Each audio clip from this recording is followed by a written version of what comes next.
আমার বড় মাটা আমাকে ফোন দিয়ে বলতেছিল, আন্টি তুমি আমার জন্য পুডিং বানিয়ে পাঠাও। আমার মাটা যখন আমার হাতে পুডিং খেতে চেয়েছে, অবশ্যই আমাকে পুডিং বানাতে হবে। আর ঘরে থাকা কিছু উপকরণ দিয়ে আমি এত সুন্দর একটা পুডিং বানিয়ে ফেলেছি। ভাই আমি এতটাই গরিব যে আমার বাসায় একটা পুডিং সেট করার মতো বাটিও নেই। আপনি যদি মন থেকে কোনো কিছু বানাতে চান, শুরুটা যেমনই হোক শেষটা কিন্তু এরকমই সুন্দর হবে। আজকে আমি 1 গ্লাস দুধ আর 2টা ডিম দিয়ে এত বড় একটা পুডিং বানিয়ে ফেলেছি। পুডিং বানানোর জন্য আমি দুধটাকে কিন্তু ভালোভাবে জাল করে নিয়েছি। 1 কেজি দুধ আমি জাল করতে করতে এতটুকু পরিমাণের করে ফেলেছি। আগে যখন আমি অন্যের ভিডিওতে দেখতাম যে পুডিং বানাচ্ছে, তখন আমি মনে মনে ভাবতাম যে এত সুন্দর করে পুডিং কিভাবে বানায়। তাদের ভিডিওগুলো দেখে আমি বহুবার ট্রাই করেছি পুডিং বানানোর জন্য, কিন্তু কোনোবারই আমি সাকসেস হতে পারিনি, নষ্ট হয়ে গেছে। পুডিং বানানোর মূল টপিকটা হচ্ছে কি জানেন, ক্যারামেলটাকে অনেক সুন্দরভাবে বানাতে হবে। ক্যারামেলটা যদি পুড়ে যায় তাহলে পুডিংটা খেতে একদমই ভালো লাগবে না। আর আমি এই ক্যারামেলটাই বানাতে পারতাম না। ক্যারামেল বানাতে গিয়ে আমি যে কত চিনি নষ্ট করেছি। বেশ কয়েকবার আমি পুডিং বানাতে গিয়ে হেরে যে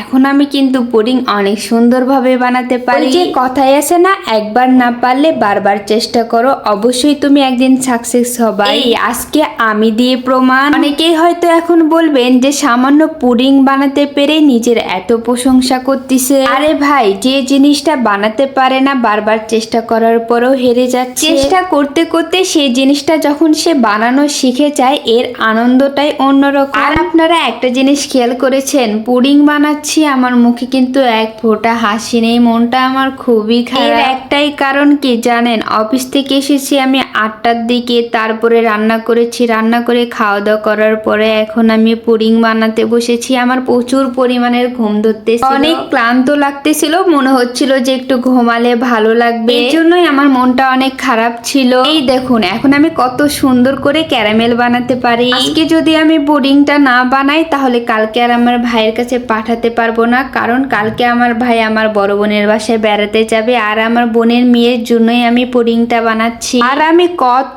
গরিব দেখেন, পুডিং সেট করার মতো একটা বাটিও আমার বাসায় নেই। তারপরে আমার কাণ্ড দেখেন, ঢাকনার উপরে চাপ দেওয়ার জন্য আমি তেমন কিছুই খুঁজে পাচ্ছিলাম। তারপরে আমার ভাই এই তালাটা আমাকে হাতে ধরিয়ে দিয়ে বলে, এটা তুমি ঢাকনাটার উপরে দাও, তাহলে আর ঢাকনাটা আগলা হবে না, পানি ভিতরে ঢুকবে না। কিছুক্ষণ পরে আমার মনে হচ্ছিল কি জানেন, তালাটার ভিতরে যদি পানি গিয়ে তালাটা নষ্ট হয়ে যায়, আপনাদের ভাইয়া তো আমাকে রান্না ছাড়াই একদম রোস্ট করে খেয়ে ফেলবে। তারপরে আমি তালাটাকে নামিয়ে ফেলে 2টা আলু দিয়ে দিয়েছিলাম উপরে। আমার এই পুডিং এর চেয়ে তালাটার দামটাই কিন্তু অনেক বেশি ছিল। আমার এই পুডিং বানানো দেখে হয়তো অনেকেই হাসবে, কিছু করার নেই, ঘরে যা যা ছিল ওটা দিয়ে আমি চেষ্টা করেছি পুডিংটা ভালোভাবে বানানোর। এই দেখুন আমার পুডিং বানানোটা যেমনই হোক, পুডিংটা কিন্তু সুন্দরভাবে সেট হয়ে গেছে। এর জন্যই লোকে বলে শুরুটা যেমনই হোক শেষটা সুন্দর হলেই হলো। দয়া করে কেউ আমার এই পুডিং বানানোর ভিডিওটা দেখে হাসবেন না, বিশেষ করে এই বাটিটা দেখে তো একদমই হাসবেন না।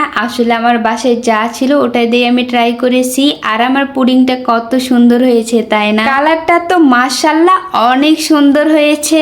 আর আমি পুডিং বানানোটা কিন্তু রেসিপি আকারে আপনাদের সাথে শেয়ার করিনি, আমি যেভাবেই বানাই সেটাই আপনাদের সাথে শেয়ার করলাম। আমার মনে হয় কি জানেন, আমার থেকে আপনারা অনেক বেশি ভালো বানাতে পারেন, এই জন্য আপনাদেরকে রেসিপি আকারে বলার কোনোই দরকার নেই। এখন আমি পুডিংটাকে পিস পিস করে কেটে নিব। পিস পিস করে কেটে নিয়ে আমি একটা বাটিতে তুলে দিব। আর পুডিংটা কিন্তু খেতে অনেক বেশি মজা হয়েছিল।